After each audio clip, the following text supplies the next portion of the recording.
Welcome to Day channel. In this video, we are at your service with an analysis of the dollar index for the major traders of money Forex. Before I start the video, I'd appreciate it if you subscribe to the channel and turn on the notification bell. If you watch the video till the end and like this analysis, please give it a like to support us. And if you have any comments about this analysis, be sure to leave them in the comments so we can benefit as well. I intend to do a technical analysis for the most part. As many technical questions are personal, I'll analyze them for you. I'll leave the fundamental analysis to you. That's why at the start of the video, I mentioned the call to action and the video itself. If you have any fundamental insights or views, be sure to share them in the comments. This line I've marked might be said to be the start of the previous two U.S. presidential terms.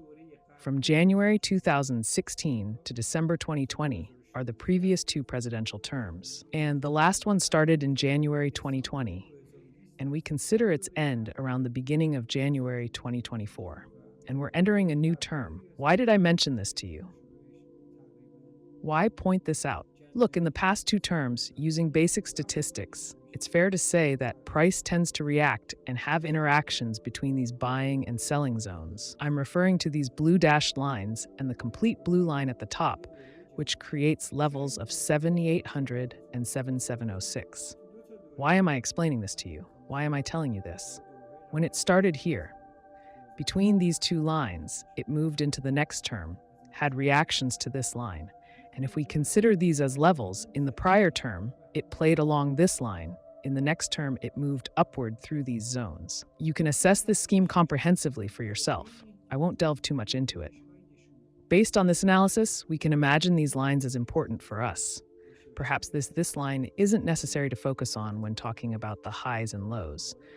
But these highs and lows should be kept in mind with the extensions marking areas of interest alongside these zones, presenting logarithmic moves, which has created a gap. Previously, it was linear, and we are witnessing these fluctuations possibly being significant in technical trading, offering an approach which might benefit some people or pose a risk for others.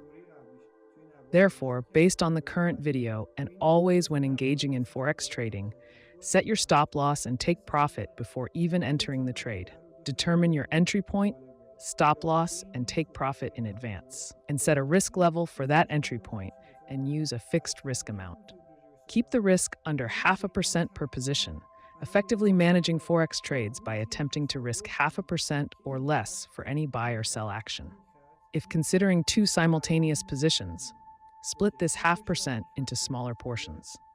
This can serve as a practical framework, possibly beneficial in swing trading, entering medium or long-term Forex markets. Clear indicators have been mentioned during the video for those who have other sources of income and trade less frequently, perhaps once every couple of weeks. This guide might serve them well. Other indicators might help refine their trading strategy further. Thank you for watching the video up to this point.